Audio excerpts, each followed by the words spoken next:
رب اشرح لي صدري ويسر لي امري واحلل عقدة من لساني يفقهوا قولي. اللهم ربنا الهمنا رشدنا واعذنا من شرور انفسنا. اللهم ارحمنا بالقرآن العظيم. اللهم اجعله لنا اماما ونورا وهدى ورحمة. اللهم ذكرنا منه ما نسينا وعلمنا منه ما جهلنا وارزقنا تلاوته آناء الليل وآناء النهار واجعله لنا حجة یا رب العالمین آمین۔ جو شیاطین جن جو تھے، اعلیٰ ملک سلیمان سے مراد ہے اعلیٰ عہد ملک سلیمان۔ حضرت سلیمان کے زمانے میں چونکہ اللہ تعالیٰ نے ان جنات کو حضرت سلیمان کے تابع کر دیا تھا، تو وہاں پر چونکہ ان کا اب جو ہے کوئی میل جول زیادہ تھا لوگوں کے ساتھ، تو وہ انہیں کچھ اس قسم کی چیزیں سکھاتے رہتے، گویا کہ اندر سے تخریب کاری۔ وَاتَّبَعُوا مَا تَتْلُو الشَّيَاطِينُ عَلَىٰ مُلْكِ سُلَيْمَانَ وَمَا كَفَرَ سُلَيْمَانُ وَلَٰكِنَّ الشَّيَاطِينَ كَفَرُوا۔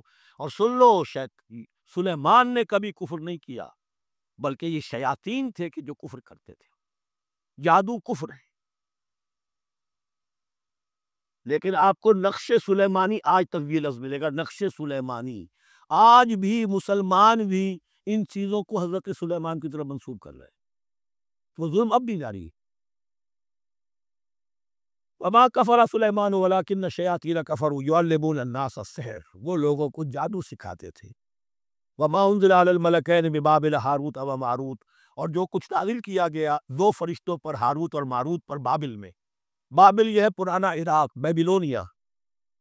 نبوکدنضر بھی بیبلونیا کا بادشاہ تھا، نمرود بھی بیبلونیا کا بادشاہ تھا۔ عراق کے بادشاہوں کا لقب ہی تھا نمرود، نماردہ اس کی جمع ہے۔ تو حضرت سلیمان کی حکومت جب تھی تو وہاں پر یہ لوگ جنات جو ہے وہ اس قسم کی تخریب کاری کر رہے تھے، تو اللہ تعالیٰ نے آخری آزمائش کے لیے دو فرشتوں کو زمین پر اتارا، اور وہ انسانی شکل میں لوگوں کو جادو سکھاتے تھے، بتاتے بھی جاتے تھے دیکھو جادو کفر ہے، ہم سے مت سیکھو، لیکن اس کے باوجود لوگ سیکھتے تھے، تو گویا کہ ان پر اتمام حجت ہو گیا کہ اب ان کے اندر خباثت جو ہے پوری طریقے سے گھر کر چکی ہے۔ وما یعلمان من احد، اور وہ نہیں سکھاتے تھے کسی کو بھی، حتی یقولا انما نحن فتنۃ فلا تکفر، یہاں تک کہ وہ کہتے تھے کہ دیکھو ہم تمہاری آزمائش کے لیے بھیجے گئے ہیں، ہم فتنہ ہیں، تو تم کفر مت کرو۔ فیتعلمون منہما ما یفرقون بہ بین المرء وزوجہ، تو وہ سیکھتے تھے ان دونوں سے وہ شے کہ جس کے ذریعے سے تفریق کر سکے ایک شخص اور اس کی بیوی کے درمیان، تفرقہ ڈالنا گھروں کے اندر، فساد۔ اب بھی یہ عورتوں کے اندر یہ کام بڑی تیزی کے ساتھ چلتے ہیں، تعویذ اور دھاگے اور کیا کچھ ڈنڈے چلتے ہیں۔ وما هم بضارین بہ من احد، اور نہیں تھے وہ ضرر پہنچانے والے کسی کو کچھ بھی، الا باذن اللہ۔ ایمان کا تقاضا یہ ہے کہ چاہے کوئی دوا ہو وہ بھی باذن رب کام کرے گی، ورنہ نہیں۔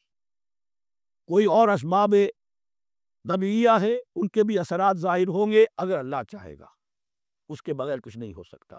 جادو کا بھی اثر ہوگا تو اللہ کے اذن سے ہوگا، تو بندہ مومن کو ڈٹے رہنا چاہیے اور مقابلہ کرنا چاہیے۔ وما هم بضارین بہ من احد الا باذن اللہ ویتعلمون ما یضرہ ولا ینفعہ، اور وہ سیکھتے تھے ان سے وہ چیزیں جو ان کے لیے مضرت بخش تھی، ضرر پہنچانے والی، اور انہیں نفع نہیں پہنچاتی تھی۔